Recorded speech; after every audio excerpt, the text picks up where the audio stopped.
pudesse me ajudar a entender como aquilo funcionava.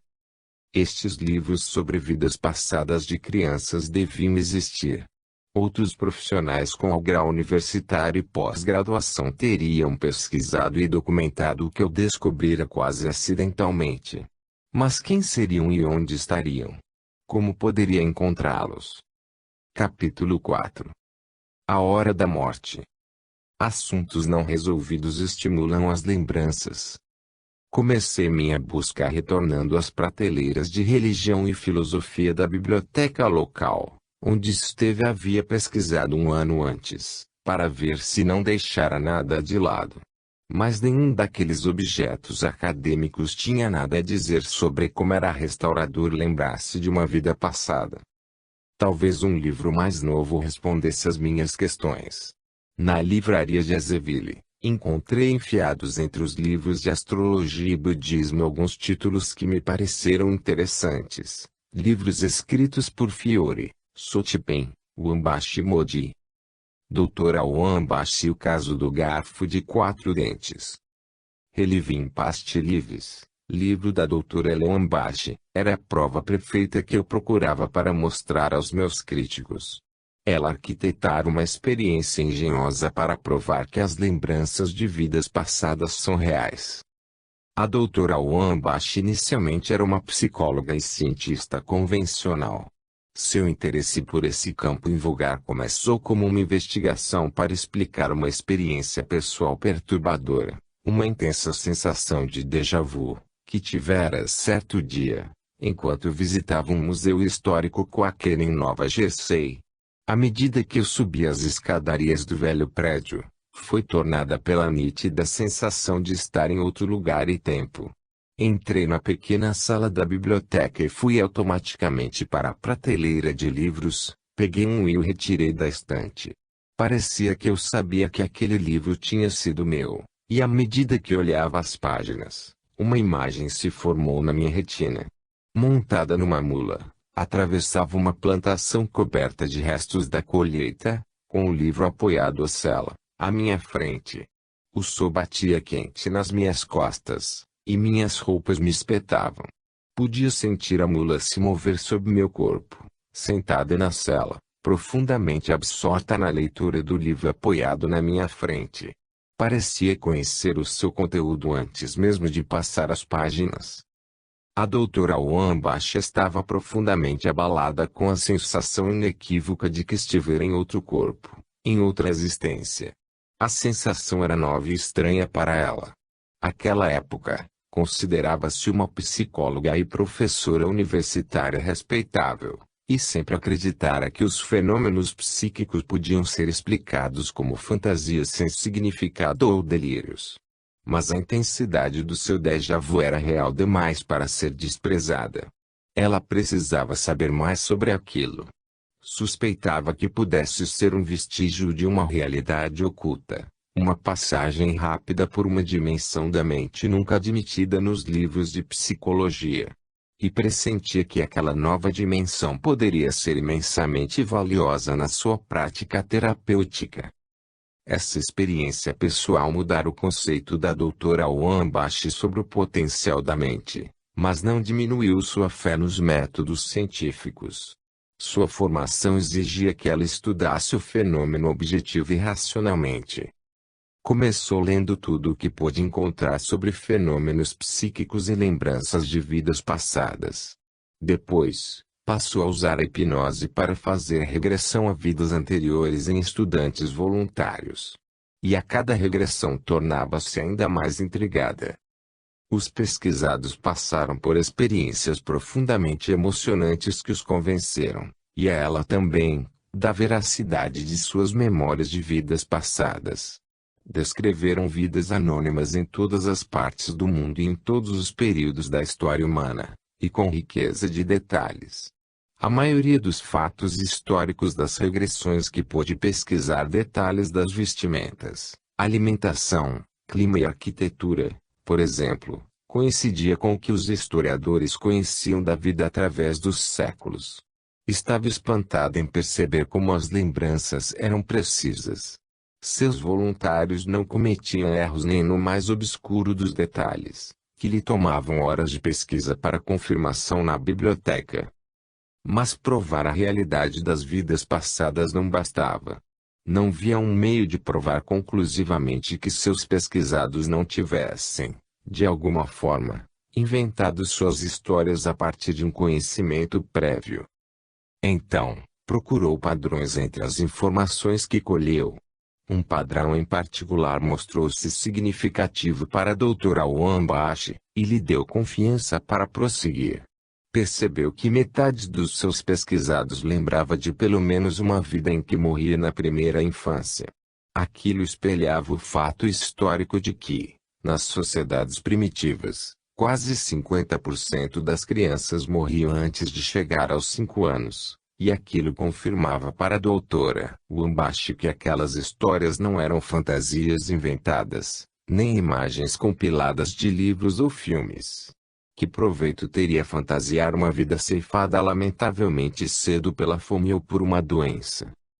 Considerando aquela observação como um indício, a doutora Wambashi mudou seu método. Sua formação científica lhe permitia saber que o comportamento geral dos grupos, quantificados sob a forma de dados estatísticos, era muito mais confiável e convincente que casos isolados, por mais impressionantes que fossem. Então, ao invés de documentar algumas existências tão conclusivamente quanto possível, decidiu reunir dados de um vasto número de pessoas para verificar se os padrões que surgissem reproduziriam os principais padrões dos fatos históricos.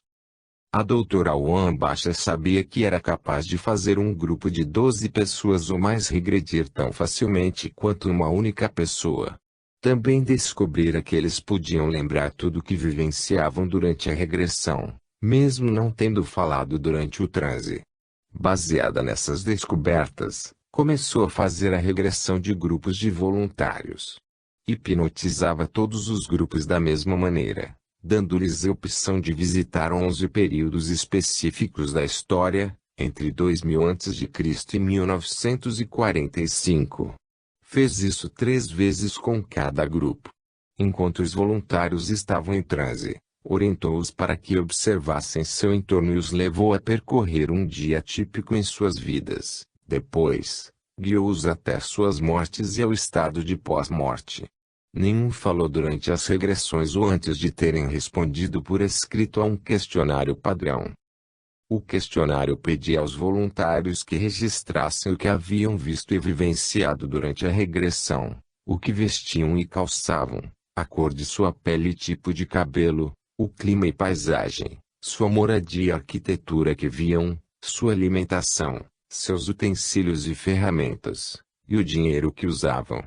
Outras perguntas buscavam informações sobre suas mortes, onde morreram, que idade tinham nesta hora, a causa da morte e o que acontecia após sua morte. Seguindo métodos científicos cautelosos, a doutora Wambashi esforçou-se para evitar erros e distorções. Os voluntários desconheciam uns aos outros antes da experiência, e não lhes foi permitido conversar antes de preencherem o questionário. Ela organizou as perguntas de maneira a detectar quem estivesse fantasiando ou forjando as respostas, e examinou as respostas de cada questionário em busca de discrepâncias internas e anacronismos históricos. Ao terminar, tinha 1088 questionários respondidos. Esperava que cerca de 10% a 20% deles tivessem que ser descartados por incorreções ou discrepâncias, mas, para sua surpresa, somente 11 foram invalidados, menos de 1%. De todos os seus pesquisados, 70% lembraram de uma vida anterior. Ela compilou e analisou suas respostas, reconstruiu a localização geográfica, a cultura, o clima, a raça e o status social das vidas de que as pessoas se lembraram. Desenhou tabelas e gráficos, e escreveu sumários de suas descobertas. O resultado final é uma impressionante correlação, ponto por ponto, entre as lembranças de vidas passadas dos seus pacientes com fatos históricos. Como exemplo do alto grau de detalhamento, Os resultados da doutora Wambach traçam a evolução dos utensílios de mesa do homem, desde rústicas colheres e conchas de madeira até garfos de 3 dentes, que apareceram pela primeira vez em seu estudo em 1500, e o moderno garfo de 4 dentes, que apareceu por volta de 1800. A maioria dos voluntários, entretanto, relata ter comido com os dedos. Baseada no conjunto de dados reunidos em mais de 1000 regressões, a doutora Wambach considerou satisfatório o resultado obtido, que provava estatisticamente que a lembrança de vidas passadas sob hipnose reflete o passado com precisão. Estava convencida de que aqueles resultados não eram produto da racionalização fantasiosa das pessoas pesquisadas, mas sim memórias reais de vidas passadas. Você pode imaginar como acolhi bem estas informações. Eram os dados objetivos que eu procurava para me ajudar a convencer meus amigos mais racionais sobre a realidade das vidas passadas. Em Reliving Past Lives, encontrei evidências para contestar a noção de que vidas passadas são superstição, fantasia ou algo de que se possa rir em festas. A parte da pesquisa da doutora Wambach que mais me intrigava era relativa ao que acontecia às pessoas quando morriam. Aquilo era informação nova, uma análise estatística da experiência da morte através da história. Como fizera com os outros dados, a doutora Wambach dividiu as causas da morte em categorias e traçou suas curvas através dos séculos. Do total de mortes confirmadas, 62% foram por causas naturais como a idade e doenças, 18% foram mortes violentas como assassinato, suicídio ou ataques de animais, mortes por causas desconhecidas completaram os 20% restantes. Muitos tinham menos de 30 anos ao morrerem, o que bate com o que se sabe sobre a média de vida através da história. Mais interessante ainda era a análise da estatística do que os voluntários vivenciaram ao morrer. Para 90% das pessoas, a morte foi a melhor parte da regressão. Relataram repetidas vezes como foi agradável morrer. 79% experimentaram uma calma profunda e paz após a morte, e muitos se sentiram felizes por estarem livres de seus corpos, tão alegres, que choraram durante a regressão. Cerca de 20% descreveram flutuar acima de seus corpos após a morte, observando agitação em volta do corpo ao partirem. 2/3 elevaram-se em direção a uma luz muito brilhante após deixarem seus corpos. 25% contaram que primeiro se encontraram na escuridão e depois foram em direção à luz. A maioria reportou que havia perdido o medo da morte na vida atual. Porém, nem todo mundo morreu tão pacificamente. Os 10% restantes relataram emoções altamente negativas circundando a morte. Todas essas pessoas morreram violenta ou subitamente, num acidente ou numa guerra, ou sentindo muito medo. Um exemplo mostra como uma morte súbita pode resultar em confusão e desorientação. Fui atropelado por um carro ao atravessar uma rua correndo. Pareceu-me que eu continuava correndo pela rua, não estava cônscio de que estava morto. Depois, fiquei frustrado e perdido, porque não entendi o que estava acontecendo comigo. Se a alma do morto sentiu algum pesar, não foi por si, mas pelas pessoas que ficaram para trás. As mortes mais tristes de todas são as dos pais que deixam filhos jovens que precisam ainda dos seus cuidados ou de mães que morreram durante o parto, o que aconteceu muitas vezes durante a história. Sinais de cura. A doutora Wambach observou, também, um fascinante subproduto da experiência. Nas semanas posteriores à regressão do grupo, algumas pessoas relataram que suas fobias de toda a vida haviam desaparecido.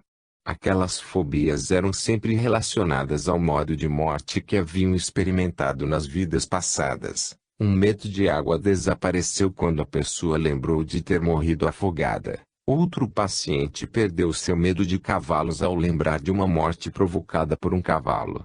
E uma mulher que tinha ataques recorrentes de tontura e uma vontade irracional de correr, Nunca mais sentiu aquilo após lembrar que foi perseguida pelos furiosos habitantes de sua aldeia, que a fizeram correr até um penhasco, de onde caiu e morreu. Wambashi concluiu que as mortes traumáticas carregadas de emoções negativas provavelmente causam fobias na vida atual. Mas ela não foi adiante.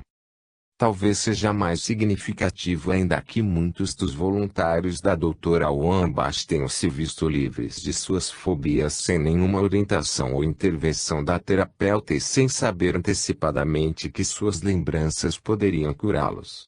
Nem a doutora Wambashi nem seus pesquisados previram que poderiam se livrar das fobias lembrando das vidas passadas. Apenas aconteceu. E a doutora Wambashi ficou tão surpresa quanto seus pacientes.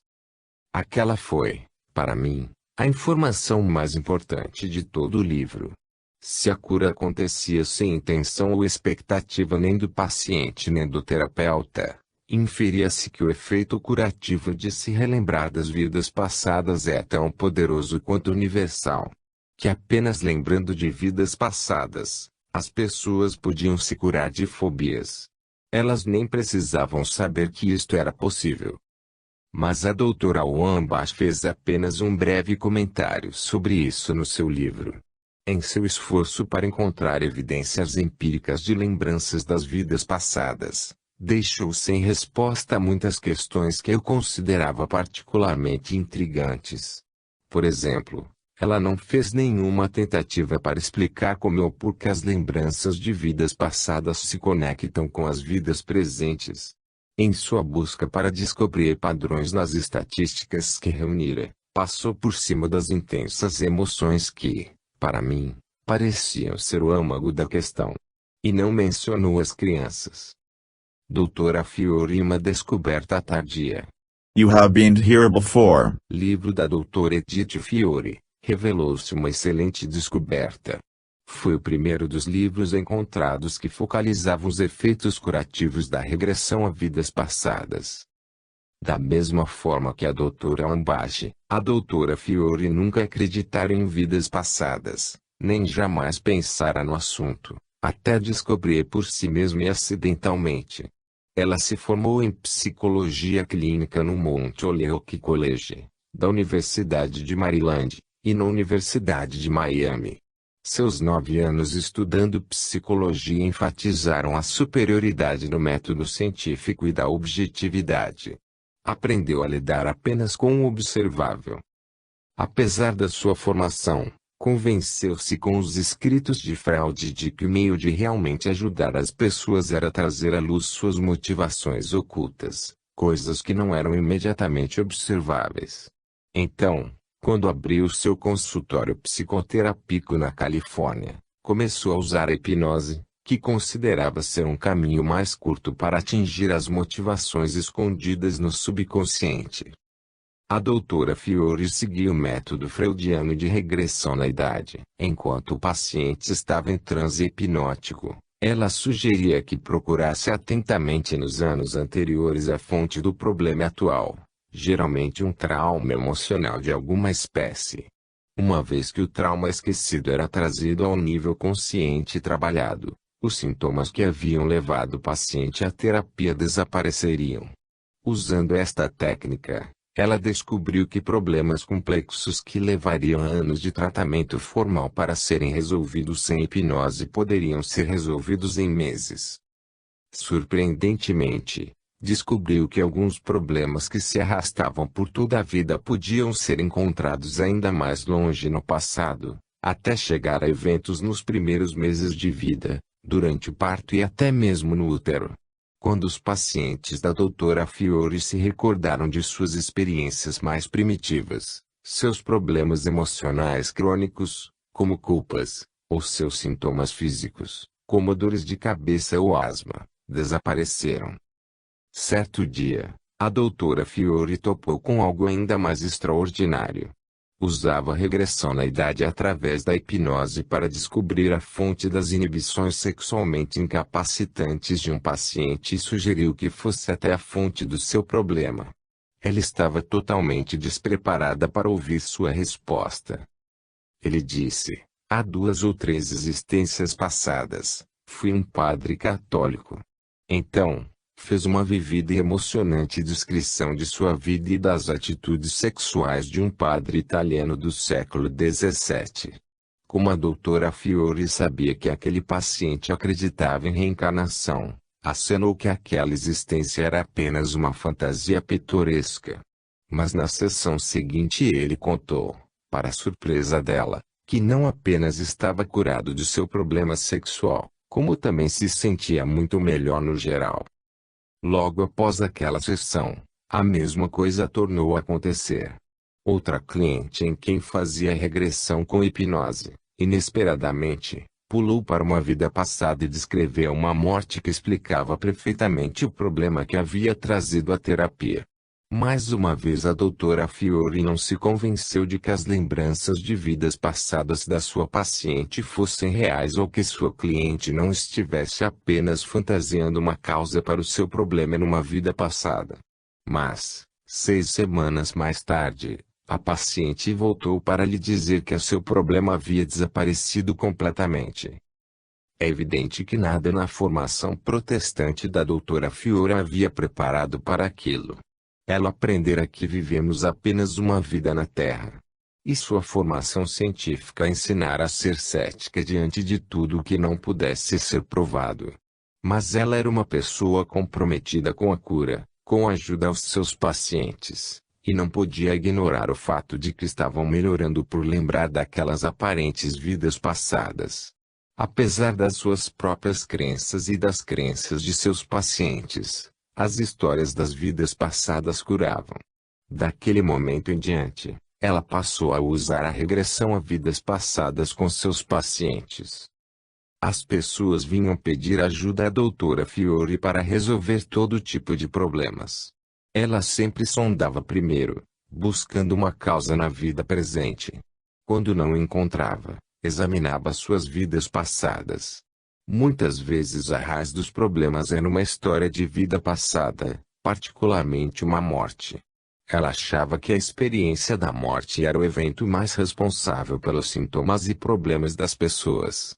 Quando os pacientes obtinham um alívio expressivo de seus sintomas, quase sempre era resultado direto da reviviscência da morte sob hipnose. Um dos casos da doutora Fiore mostra como isto funciona. Um bem-sucedido advogado e homem de negócios sentia tanto medo de altura que evitava viajar de avião e não conseguia sequer dirigir em montanhas. Aquele medo, limitando seus movimentos, prejudicava sua carreira. Após tentar terapias tradicionais sem sucesso, procurou a ajuda da doutora Fiore como uma medida desesperada para vencer seu medo. Numa regressão impressionante e altamente emocional, aquele homem se lembrou de estar consertando o telhado de uma igreja na Europa. Escorregou numa telha e deslizou o telhado abaixo, segurando-se numa calha para não cair.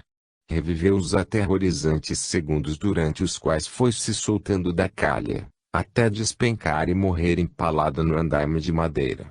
Após ter revivido e processado totalmente sua morte horripilante durante várias sessões de regressão, livrou-se do medo paralisante de alturas. A doutora Fiore descobriu que enfermidades físicas também podiam ser consequência de uma morte em momentos de forte emoção, ódio, culpa, tristeza ou medo. Esses sentimentos não resolvidos mantinham a memória viva e se manifestavam como sintomas físicos numa vida posterior. Tão logo o trauma era revivido sob hipnose, e a emoção processada com a ajuda da doutora Fiore, a lembrança física da experiência de vida passada ficava resolvida e os sintomas desapareciam. Processei essas revelações na minha mente e comparei-as com o que acontecera a Chase. Seu sentimento de culpa, que se originara em outra existência, continuou a afligi-lo, não como tendo culpa nesta vida, mas como um sintoma físico, o eczema, no mesmo ponto em que fora ferido a bala no pulso, numa vida passada. E assim que teve uma oportunidade de revisitar o passado e processar as emoções, o eczema desapareceu. Seus casos também confirmaram as lembranças das minhas próprias vidas passadas. Os casos que ela relatava tinham as mesmas qualidades e sensações das minhas histórias de vidas passadas. Eram histórias de gente de verdade, tentando achar seu caminho através da vida real e lutando corpo a corpo com suas mortes reais. Experiências de morte relembradas. Ajudei mais de 1000 pessoas a morrer. Todas no meu consultório. A pretensão da doutora Fiore parece a princípio uma falácia. Mas é verdade. Quase todo paciente que se lembrou de uma vida passada também relembrou a experiência da morte que findou aquela vida. Os relatórios de mortes relembradas eram incrivelmente consistentes com os relatórios das regressões dos voluntários da doutora Wambashi e com os relatórios das experiências de quase morte publicadas no livro Vida Depois da Vida, do Dr. Raymond Moody. Todas as pessoas que se lembravam de sua morte descreveram uma continuidade da consciência após a morte. A consciência não cessou quando o coração parou de bater. Suas percepções permaneceram válidas. Ainda podiam ver, ouvir, sentir o que acontecia com elas e à volta delas. Qualquer dor física ou emocional que estivessem sentindo no momento da morte se fora. A fome satisfeita, a sede saciada. Sentiram-se completas novamente. No momento da morte, perceberam-se deixando seus corpos, sentindo uma súbita sensação de leveza, flutuando como uma pluma, subindo no ar, vendo o cenário que haviam deixado lá embaixo. Vários pacientes relataram ter presenciado seu próprio funeral do topo das árvores, como eu fizera com a minha morte no século XIX. Muitos penetraram num espaço celeste de luz brilhante e se banharam em sua presença cálida e adorável. Apareceram anjos e seres de luz. Alguns ouviram ruídos, zumbidos, zunidos e até música celestial.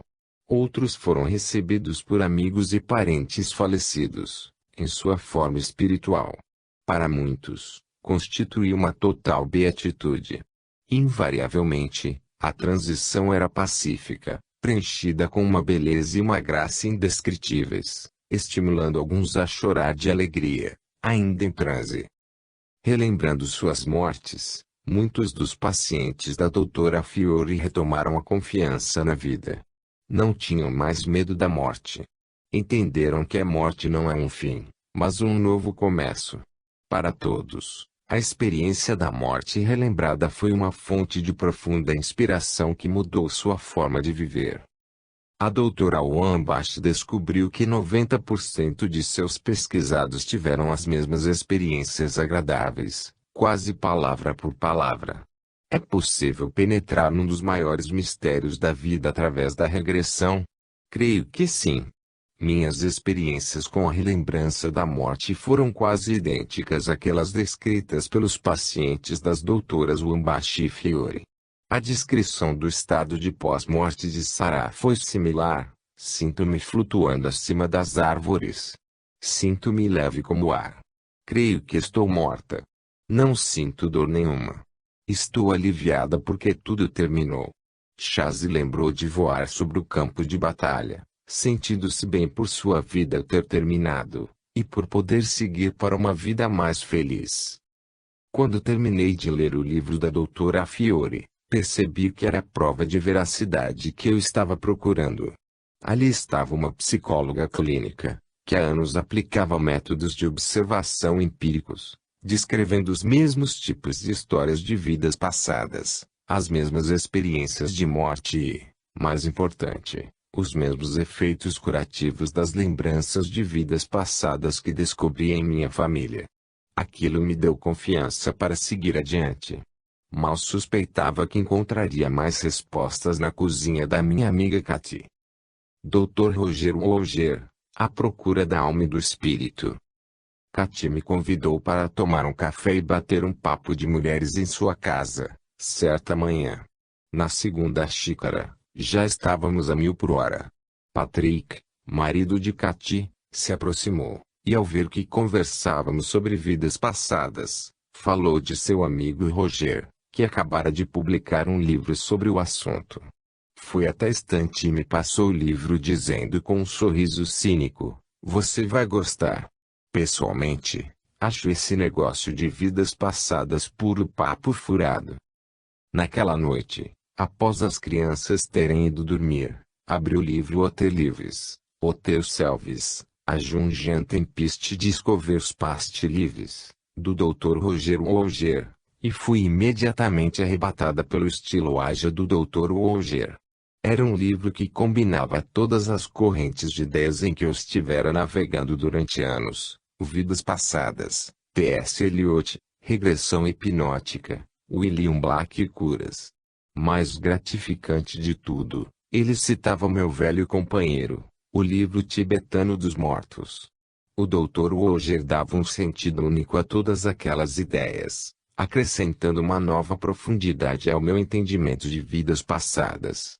Seu livro vai além do simples relato de terapias de vidas passadas, como uma técnica clínica notável. Ele a coloca no contexto do estudo da mente e, ao mostrar como as lembranças de vidas passadas são básicas na constituição de todas as pessoas, desafia a mais sagrada das premissas da moderna psicologia.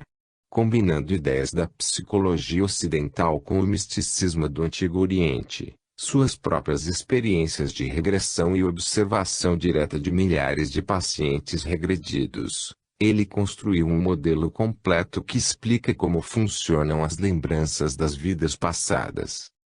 O Dr. Wolger começa o livro com sua própria história.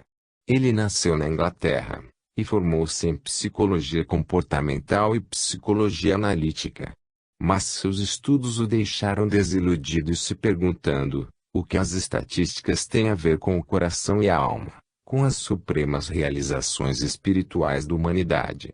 Numa tentativa de descobrir respostas fora da camisada e força materialista do pensamento ocidental, mergulhou no hinduísmo e no misticismo cristão, e neste processo recebeu o grau de doutor em religião comparada pela Universidade de Londres. Mas o estudo da religião produziu apenas conceitos filosóficos áridos, alma e espírito apenas no nome, quando o que o Dr. Wolger procurava eram aplicações práticas destas ideias utilizáveis em sua vida particular e profissional. O Dr. Wolger continuou sua pesquisa em Zurique, no Instituto Jungiano. Carl Jung, conhecido por expandir a visão de Freud sobre o inconsciente, criou uma teoria psicológica que admitia os mistérios do espírito e da alma. Em Jung, Wolger finalmente encontrou uma filosofia que alimentava tanto o lado intelectual quanto o espiritual. Depois de Zurique, veio para a América, ensinar na Universidade de Vermont, e abriu um consultório psicoterápico. Um dia, uma colega perguntou se gostaria de fazer uma experiência com a técnica de regressão a vidas passadas. Embora cético, seu grande senso de aventura prevaleceu e ele concordou. Para sua enorme surpresa, na sua primeira regressão o Dr. Wolger lembrou claramente de uma existência na França, durante o século XIII, como mercenário no exército do Papa. Ele se viu no meio de um horror indescritível, pois os habitantes de aldeias francesas inteiras eram massacrados e queimados em nome da Igreja. Revoltado com a crueldade, o soldado se arrependeu e desertou do exército, mas foi capturado e queimado numa fogueira como herege. Aquela regressão abriu os olhos do Dr. Wolger e mudou sua vida. Explicava sonhos terríveis que tinha sobre tortura e massacres, que nenhuma dose de psicoterapia tinha podido erradicar. E, com um único toque, um outro mistério também foi resolvido. Finalmente entendeu que uma forte fobia de fogo que o perseguia a vida toda fora causada pela sua morte na fogueira naquela vida passada. Aquela sessão foi tão forte e os resultados foram tão imediatos que seus colegas e ele começaram a experimentar a sério as técnicas de regressão a vidas passadas, aplicando as técnicas uns nos outros. Coletaram todas as informações que puderam obter com regressão hipnótica e vidas passadas. Reuniram suas percepções e refinaram seus métodos. Ao sentir-se confiante o suficiente na técnica, o Dr. Wolger mudou seu método e passou a incluir a terapia de vidas passadas. Cura verdadeira. Tanto o Dr. Woger quanto a doutora Fiore se formaram em psicoterapia tradicional, mas vindos de lados opostos do Atlântico estavam descobrindo a mesma coisa: a terapia de vidas passadas funciona. Seus pacientes estavam melhorando. Como acontecia no livro da doutora Fiore, as histórias que apareciam nas sessões de terapia do Dr. Woger soavam como verdadeiras, sem nenhuma das características de uma fantasia. Todas eram salpicadas com detalhes do cotidiano, que eu começava a reconhecer como uma das marcas registradas das lembranças de vidas passadas verídicas. Mas era a verdade psicológica da história que importava para o Dr. Woger. Ele dizia aos seus pacientes que não importava se eles acreditavam ou não em reencarnação para que a terapia de vidas passadas fosse eficaz. Dava resultados qualquer que fosse a crença. Assim sendo, ele não está preocupado com a prova histórica daquelas vidas. Raramente ele procura nomes específicos, datas ou detalhes históricos. Na verdade, ele desencoraja seus pacientes de pensarem sobre quaisquer provas, avisando que poderia ser uma distração, drenando a energia vital do poder de cura da história. Uma memória de vida passada não é um fim em si mesma, sublinha ele, mas um meio para a catarse emocional, o autoconhecimento e a cura, que são os verdadeiros fins da psicoterapia. Como a doutora Fiore, o Dr. Woger ajuda seus pacientes a procurar a fonte de seus problemas atuais em histórias de vidas passadas. Mas onde a maioria dos casos da doutora Fiore mostra normalmente uma simples relação de causa e efeito entre vida passada e vida atual, o Dr. Woger mostra quão complexos tanto a causa quanto o efeito podem ser. A fonte de um problema pode repercutir através de várias vidas passadas, e cada uma das vidas pode adicionar uma camada a mais de complexidade ao problema. Ele mostra como uma série de vidas passadas pode criar um emaranhado de problemas emocionais, físicos e mentais no presente. Por exemplo, uma fobia pode ser acompanhada de um sintoma físico. Ser enforcado por falar contra as autoridades poderia resultar numa dor crônica no pescoço e um pavor de falar em público. A fobia de chase, de barulhos fortes, e o seu eczema, ambos são provenientes de seu trauma de guerra.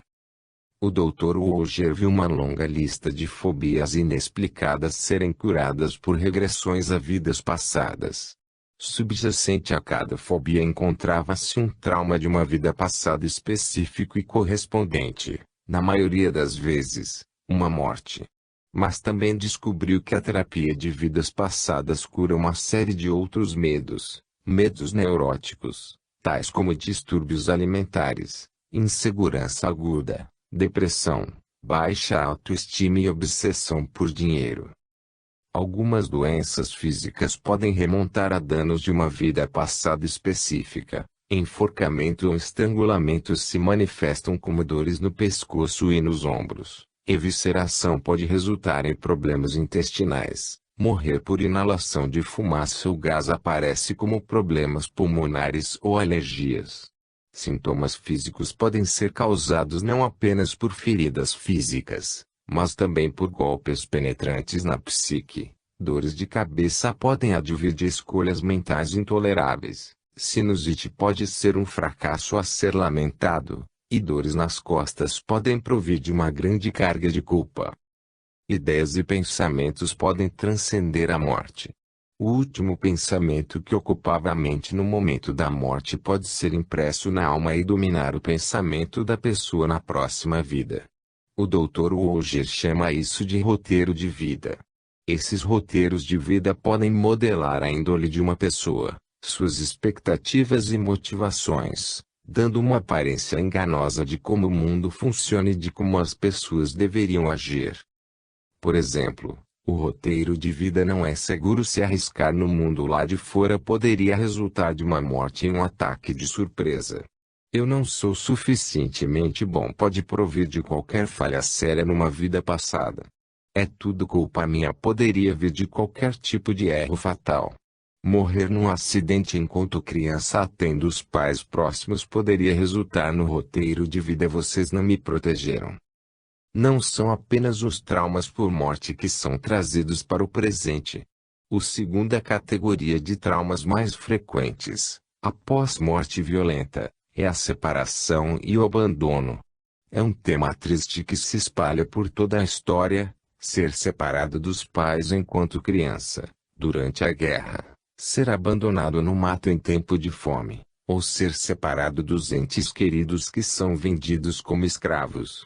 Ser separado permanentemente dos pais ou da família pode violentar tanto a psique de uma pessoa, que a perda domina a mente até a morte, mesmo que a morte só aconteça muitos anos depois. Este trauma pode se manifestar em vidas futuras sob forma de insegurança, dificuldade para acreditar nos outros, enorme possessividade ou a ansiedade da separação em bebês. Dificuldades com relações pessoais e brigas em família também podem estar profundamente enraizadas em roteiros de vidas passadas. As mesmas pessoas entram e saem das nossas existências, reaparecendo seguidas vezes para dar cabo de assuntos do passado. Voltamos atrás para reprisar os mesmos assuntos, invertendo papéis e mudando de gênero a cada vida. Os relacionamentos variam entre o amor e o ódio, com todos os matizes intermediários. Os assuntos podem ser relativos a grupos de 2, 3 ou qualquer número de pessoas. Relacionamentos positivos, creio, são os mais comuns. Um ex-marido pode ser agora uma filha adorada ou um ex-amigo leal pode ser sua mãe. Geralmente, se o relacionamento foi bom no passado, continua sendo bom no presente. É verdade que o amor sobrevive, embora os papéis possam se inverter. A paixão por uma alma gêmea não é uma ideia romântica, isso realmente acontece. Mas o livro do Dr. Wolger trata de cura verdadeira, e seus pacientes chegam à terapia trazendo uma enorme carga de problemas de relacionamento. Ao regredirem, muitas vezes descrevem rixas e querelas vingativas que duram vários séculos e muitas existências. Velhas disputas entre pai e filho, senhor e escravo, vítima e carrasco, esposas, amantes, parentes, a lista extensa, são reenergizadas e repetidas na vida atual. O Dr. Wolger menciona um caso em que pai e filha se alternaram durante 6 vidas distintas, e um outro em que reprises amargas entre 3 pessoas, mãe, filha e neta na vida atual, puderam ser acompanhadas através de 8 vidas passadas. Por que tanta tragédia? Algo me preocupou nos casos relatados no livro do Dr. Wolger. Pareceram-me excessivamente sangrentos e violentos.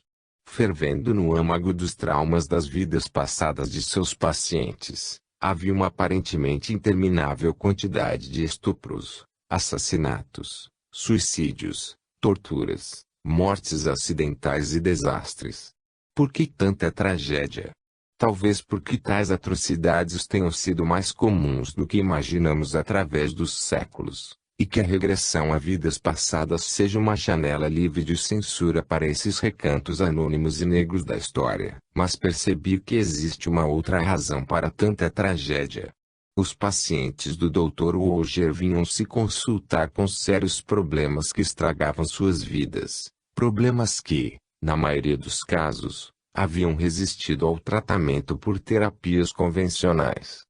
A fonte na vida passada de cada um desses sérios problemas tinha que ter sido uma morte violenta ou um trauma tão violento que deixou uma cicatriz permanente na psique.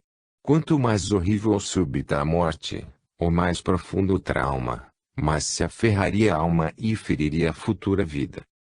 Esta percepção me ajudou a entender que os casos do Dr. Wolger, carregados de tanta tragédia e dor, não eram perfis de vidas típicas. O estudo da doutora Wambashi mostrou que 62% das vidas acabam em morte tranquila. Os casos do Dr. Wolger são os casos limites dos outros 38%. Como a doutora Wambashi mostrou, vidas felizes e realizadas existem, e deixam seus traços positivos sob a forma de talentos, virtudes, sapiência, relações amorosas e uma tendência para mais vidas felizes. A doutora Fiore também encontrou evidências disso. Mas vidas felizes não causam problemas que levem as pessoas a precisar de terapia. Seria de tanta valia para alguém que estivesse passando por dificuldades olhar para vidas passadas felizes, dizia o Dr. Wolger, quanto para um médico tratar de uma perna machucada olhando para a perna sã. Creio que este princípio também vale para lembranças de crianças. A maioria delas é benigna e não causa problemas nas existências futuras. Mas, como Sarah e Chaz me ensinaram, crianças também podem ter cicatrizes de traumas de vidas passadas, da mesma forma que os adultos. Suas mortes não foram menos horríveis e seus últimos momentos não menos pavorosos que os dos adultos regredidos pelos doutores Wambashi, Fiore ou Wolger. Afinal, Chaz morreu em meio à carnificina nos campos de batalha da Guerra Civil, e Sarah pereceu em meio às chamas. As lembranças de tais tragédias não são exclusivas dos adultos. O livro do Dr. Wolger trata de como e por que a terapia de vidas passadas funciona. Ele explica de forma genérica, demonstrando que a terapia de vidas passadas não é uma técnica isolada, mas que, ao contrário, é uma extensão da psicoterapia convencional. Mostra, ponto por ponto, como as dinâmicas e princípios da psicologia ocidental se aplicam através de várias existências. Por exemplo, ele gosta muito de uma citação de Jung que diz: "Um complexo se forma onde experimentamos uma derrota na vida", ao que o Dr. Wolger adiciona, perguntando: qual vida? Ele moderniza a citação de Jung dizendo: "Um complexo se forma quando experimentamos uma derrota em qualquer vida". A psicoterapia ocidental tradicional, começando com Freud, crê que tudo pelo que passamos na vida fica gravado no inconsciente, uma metáfora para todas as forças em nossa psique afora a nossa percepção consciente. Essas forças inconscientes dão forma, dirigem e colorem tudo o que pensamos, sentimos e fazemos. O Dr. Wolger diz simplesmente que as experiências das vidas passadas também pertencem ao caldo do inconsciente. Traumas, pensamentos e emoções de vidas passadas estão mergulhados no caldo junto com o material originado pela vida atual. Uma vez no inconsciente, todas estas lembranças seguem as mesmas leis e podem nos afetar da mesma forma. Qualquer trauma grave, seja de 2 anos ou 2 existências passadas, se esquecido e reprimido, pode causar problemas. Isso também significa que traumas esquecidos e reprimidos podem ser curados da mesma forma, tornando-os conscientes. A terapia é o processo de caça aos traumas originais, colocando-os à mostra. Do ponto de vista do Dr. Wolger, o campo em que os psicólogos tradicionais procuram pelas causas dos problemas é muito estreito. Sua busca está limitada ao quadro de uma única vida. Eles não regridem além do momento do nascimento. Os terapeutas de vidas passadas já demonstraram que vale a pena alargar o quadro da psicologia bem além de uma única existência, incluindo todas as vidas de um paciente. Neste quadro mais amplo, a vida não é o início absoluto, o ponto de partida do tempo. É apenas uma transição, uma porta através da qual uma alma experimentada entra carregando a bagagem e as lições de existências passadas.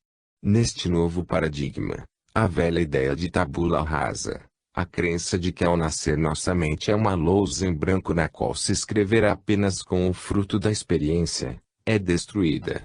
Assim como também a morte não é o fim do tempo, o fim de todas as consequências, como desligar a TV e caso encerrado. A morte também é uma transição, uma passagem por onde a alma transita em seu caminho para novas existências. Mas a morte também é mais que uma passagem. É um evento psicológico, um trauma com consequências psicológicas. Esta é uma nova ideia. Terapeutas convencionais não têm experiência no tratamento das consequências psicológicas da morte de uma pessoa. Terapeutas de vidas passadas ganharam alguma experiência, mas até eles mesmos ainda têm muito o que aprender porque a ideia é muito nova. Por esta razão, o Dr. Woger busca auxílio nos grandes psicólogos orientais, nos sábios budistas e hindus, particularmente com os autores do livro tibetano dos mortos, que estudam e escrevem sobre o momento da morte há séculos. Os budistas escrevem sobre a mente exatamente como os psicólogos ocidentais. Mas começam com a premissa radicalmente diferente de que a consciência existe fora do corpo físico e permanece após a morte. Esta ideia de continuidade da consciência é de difícil compreensão para os ocidentais porque aprendemos que a mente cessa com a morte.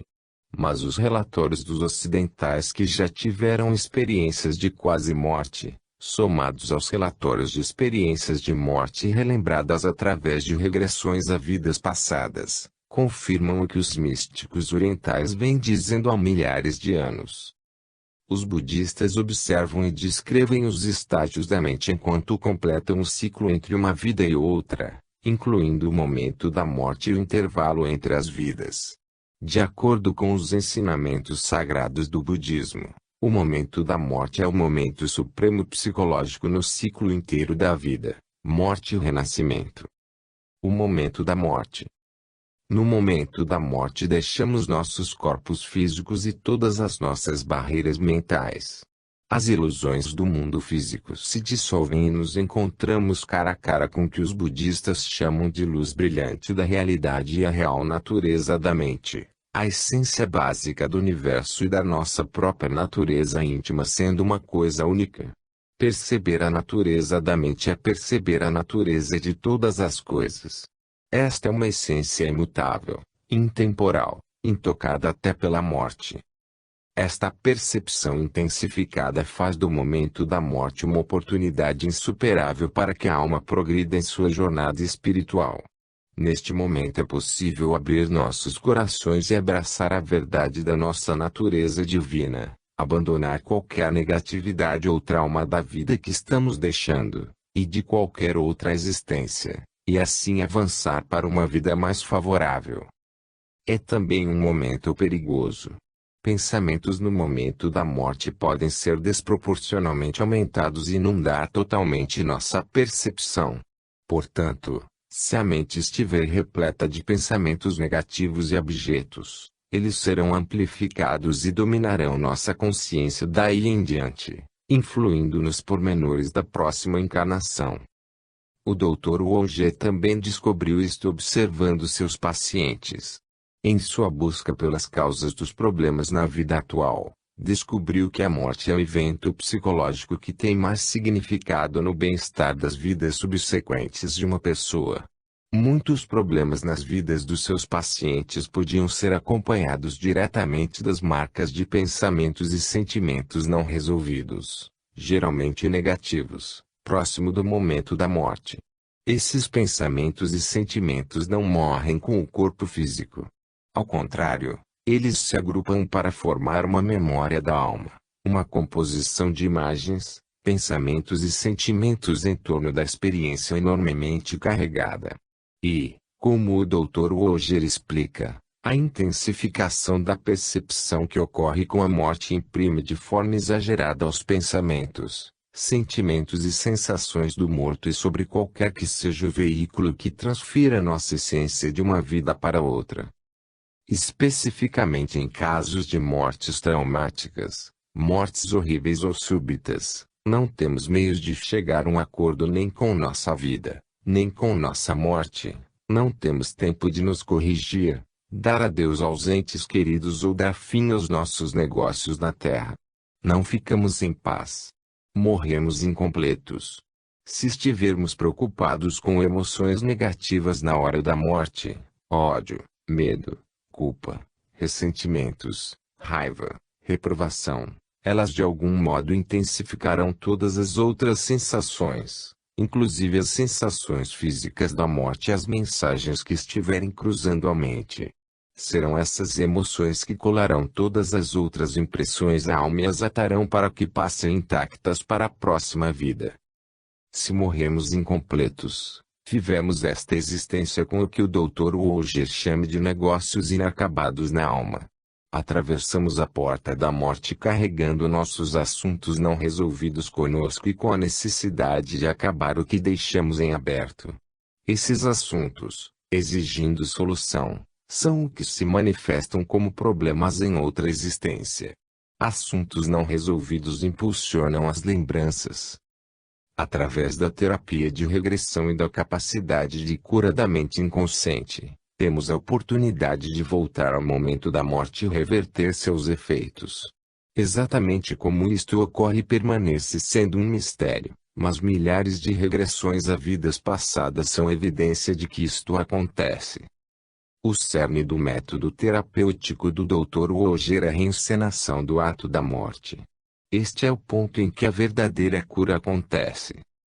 Geralmente ele estuda um cliente durante várias sessões, até entender a complexidade do problema, retirando gradualmente as camadas das vidas atuais e passadas que envolvem a causa do problema. O ápice dessas sessões ocorre quando ele guia o paciente e o faz reviver a morte e passar pelo estado de iluminação onisciente do pós-morte. Ele o faz examinar cada pensamento, sentimento e sensação física supercarregados durante esse processo. No momento da morte, o Dr. Woger faz perguntas para focalizar a percepção do paciente sobre detalhes da experiência. O que está acontecendo? O que está pensando? Quais são os seus últimos pensamentos? O que está sentindo? Ele sonda à procura de conexões e padrões, como este trauma é mantido no seu corpo. O que diz o seu corpo? Este pode ser um momento de grande catarse para o paciente, quando fortes emoções que estavam congeladas no passado, no momento da morte, sobem à superfície e são liberadas, geralmente com muito choro. Quando isto acontece, a energia que mantinha a lembrança se dissipa, e os pensamentos, sentimentos e sensações negativos que estavam ligados à memória se descolam da alma. Este estado de pós-morte é um período extremamente lúcido para o paciente, uma oportunidade de entender completamente e resolver assuntos importantes de sua vida passada. O Dr. Woger pergunta: existe algo pendente nesta existência? O que você precisa fazer para se livrar disso? Valendo-se de técnicas de psicodrama e terapia da Gestalt, encoraja seus pacientes a dialogar com personagens de outras existências. Desta forma, desculpas podem ser dadas, o perdão se expande, obtém-se novo entendimento, e a culpa é aliviada. Certifica-se de que o processo da morte está terminado, todas as pendências resolvidas e todas as perguntas respondidas, antes de tirar o paciente do transe. O paciente tem que saber conscientemente que todas aquelas lembranças, e tudo mais que as acompanhava, são coisas do passado, terminadas, e nunca mais precisarão ser reprisadas. Este fechamento é a meta da regressão. O Dr. Woger finaliza a sessão discutindo com o paciente o que acaba de acontecer. Passam em revista a história da vida passada, traçando paralelos com a vida atual. Ele mostra ao paciente os meios de integrar essas novas percepções no seu dia a dia e como usar o novo conhecimento para mudar velhos padrões. Pode sugerir ao paciente que use afirmações diárias do gênero: agora estou bem, mereço ser amado ou posso acreditar nos outros para reforçar sua nova compreensão. Crianças típicas, mortes típicas. O livro do Dr. Woger me assegurava de que o que Chaz e Sarah haviam passado não era incomum, mas típico. Embora não tenha dito nada especificamente sobre lembranças de crianças, seu modelo de cura explicava o que havia acontecido com os meus filhos. As mortes em suas vidas passadas estavam incompletas. O modelo de cura do Dr. Woger me ajudou a entender o que acontecera aos meus filhos. Mas algo continuava a me intrigar. As lembranças das crianças tinham uma propriedade diferente da dos casos complexos e sombrios dos adultos no livro Otterselves. As mortes nas vidas passadas de Sarah e Chaz foram tão trágicas e horríveis quanto as deles, Mas os traumas dos meus filhos me pareceram mais próximos da superfície, exigindo apenas um leve e suave toque para trazê-los à luz e resolvê-los. Como se suas lembranças fossem apenas feridas superficiais que precisavam apenas de ar para serem curadas, enquanto que os pacientes do Dr. Wolger sofriam de ferimentos profundos que exigiam cirurgias psicológicas.